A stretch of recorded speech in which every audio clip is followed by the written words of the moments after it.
What's up, y'all? Man, what's up? What's up? Just letting people get into the chat for a second. What's up? How y'all doing? Hey, we tell the truth over here. Y'all ready for some truth talking tonight? Truth talking tonight. I want y'all to go ahead and put it in the chat that you hear. Let me see you here. If you watch it on the replay, let me see you. Let me see you on the replay. Get a little sip of my drink.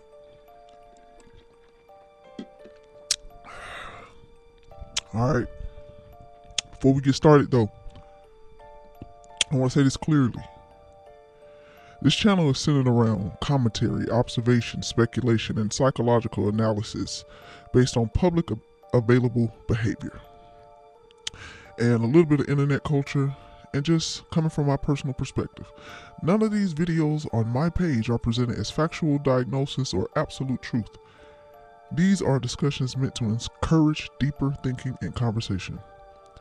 If you enjoy these conversations, you like conversations that go beyond the surface level of internet commentary, make sure you hit the like button, subscribe to the channel, join the conversation in the comments, because we're going to be talking about a lot on this page. A lot.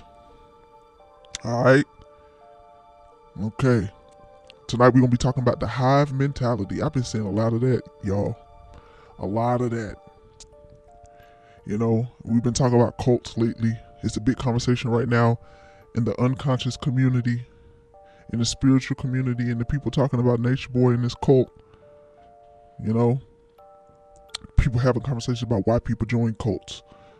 But in my opinion, I believe a lot of these internet personalities, the ones that make social media content, especially the ones that make content in the conscious community, and the ones that are making content in this Nature Boy cult mess, I think everybody, that's like a cult. Those are like mini cults. You know? If you don't believe me, go into one of their chats. Go into any chat of a content creator and say something bad about them. Criticize them. Say anything. And watch their followers jump on you. You can't question the host. They'll get you. They can't say nothing wrong. It don't matter who it is. Go to anyone. They all jump on you if you say one bad thing about the host, or you say something that is negative or in disagreement with everybody else. They're gonna say something to you. I'm telling you, yo, I saw it. Y'all think people are they just dumb to join cults? Like the cult members of Carbon Nation. Y'all, they just dumb. They dumb. But y'all got the same type of behavior and mindset for these content creators that they did for Nature Boy. See, I think different. I don't think people join cults because they stupid. I think people join cults because they are human. And I also think people underestimate how susceptible all of us are to groupthink, especially online, because the internet has normalized hive mentalities in ways that we don't even question. People defend strangers online with the intensity like they're their family. Not because they actually know them, but because they emotionally attached to them. They like how they make them feel. And honestly, that's why I think a lot of this conversation gets uncomfortable, because a lot of people think that cult behavior only applies to extreme situations like Carbonation, like the Nubians, like Jim Jones. What's the other white guy? He in prison for Manson. Him. Meanwhile, there's people practicing many versions of cult-like behavior every single day online. Look at stan culture. That's literally where the word stan come from. You remember Eminem's video when he was talking about Stan? When Stan was writing a letter to Eminem, was a crazy fan. That's where it came from. It was his obsession, his emotional attachment to Eminem. Same thing. A lot of people attach their identity to people that they like.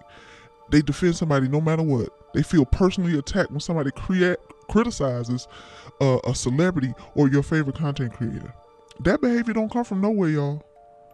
And I'm not saying that every fan base is a cult, obviously. But I am saying that the psychological foundations are similar. They all have this group identity, this emotional loyalty, us versus them. Defending somebody regardless of whatever evidence is presented in front of you. Look at Tory Lanez. Look at R. Kelly. Hell, look at Nature Boy. You know? They attack outsiders. Remember what I said? You go in the chat, you say one thing about the host, they come to attack you. Telling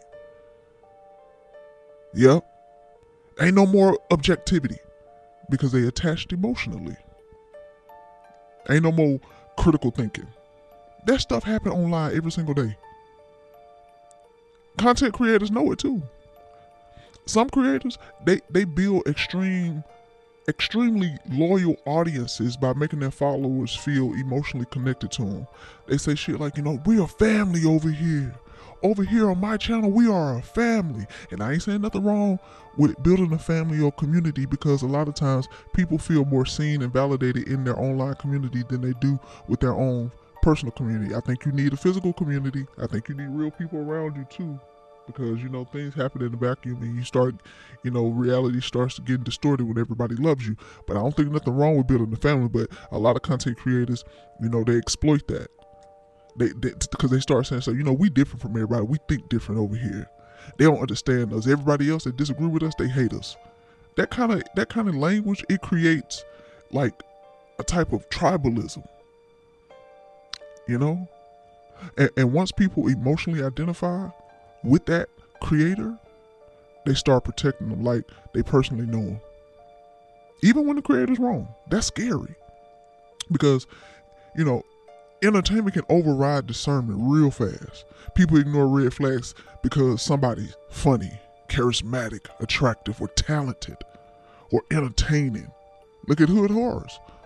He's starting to build that little hive over there in his chat too. I've been over there. A lot of content creators. King World. He got a lot of loyal people over there with him. A lot of content creators, man, I'm telling you. All of them. And not just them that's covering Nature Boy. I'm just talking about overall, man. Nature Boy for sure. Just because y'all like something that somebody do, all of a sudden, they can't do no wrong. See, celebrities always had this kind of influence, but social media intensified it because now audience feel access to people constantly. People don't just watch creators no more. We can see them anytime we want. Before, we could only see them when we pay to go to their concerts, when we watch their music videos, when we sit in front of our TV or whatever to listen to their interviews. Now we could just log on to our phones in our pockets and find our fave.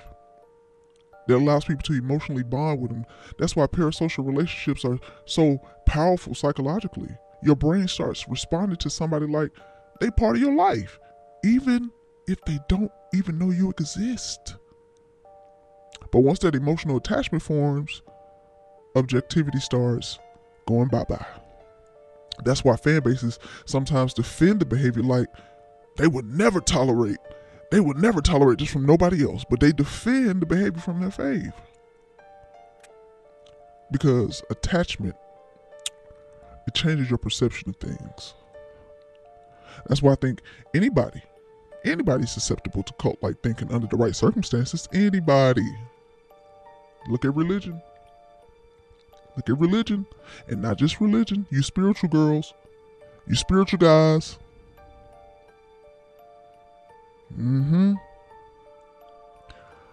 Yeah, y'all spiritual females. You feel what I'm saying?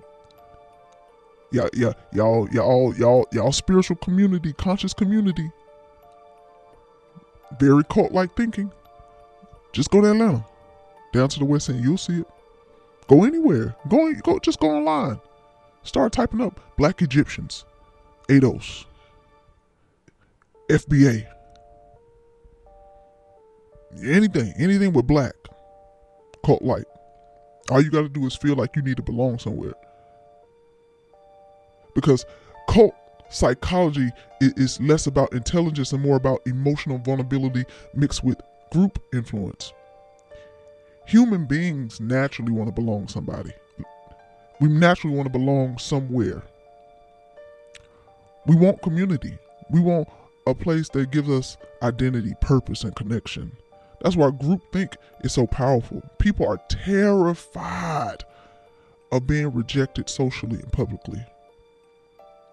So once a group says, this is what we believe, a lot of people stop questioning things internally because disagreement risks exclusion and rejection. And social media amplifies this. It does. It makes it a whole lot bigger because, again, access. Now people don't just join communities, they build their identities around it. Even in politics. Listen, you want to talk about it? Let's talk about it.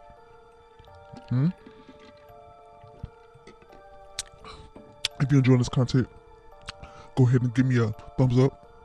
Hit them hearts. Give me some love. Put this in the algorithm because people need to hear this, man. People need to hear this. Hey, man. People build their identities around these groups, man. Look at MAGA. It's an identity. It's a personality to be MAGA now. They wear those red hats with their head held high. Fan bases of celebrities. Spiritual spaces like the conscious community. Content creator communities. Even movements, Black Lives Matter. Ain't nothing wrong with Black Lives Matter because it does, but this gives people identity. Not just Black Lives Matter, a lot of stuff. It's so many race-based communities online. And once your identity starts being attached to a group, critical thinking, that becomes very difficult. Because if you disengage, you feel like you betraying your own community. You abandoning your identity. That's why I think people need to stop looking at cults as like some rare phenomenon disconnected from normal society. A lot of cult dynamics exist in modern internet culture already. The scale just changes, the aesthetics change, the language change, but the psychology, it's the same, man. It's the same. That's why I think the most dangerous thing that people can say is, that can never be me. I will never be that dumb. My mind is too strong. Now realizing you right in the midst of groupthink right now. What do you tie your identity to? What are you attached to right now? Where's your community? Do y'all think the same? Question that. Because overconfidence makes people blind. The internet has proven repeatedly that people will defend almost anything if they emotionally identify with the person that's talking. That's not just cult behavior, that's human behavior though. But maybe that's the real conversation that, we need to be having. Like how, not necessarily how people are manipulated, but why are human beings so desperate to belong in something? So much so that they'll sometimes sacrifice their own judgment just to feel connected. You know what I mean? You can have your own identity. Ain't nothing wrong with being a part of a group or a community. You just gotta keep your mind. Keep your mind. And if y'all praying people, stay prayed up. Keep your mind up. Don't fall victim to groupthink. You understand? Be careful, because you can be susceptible to these online communities pretending and masquerading as a family, when in fact, they just like carbonation. I ain't here to tell you what to think. I'm just here to tell you to think. All right? This is the Novice Analyzer.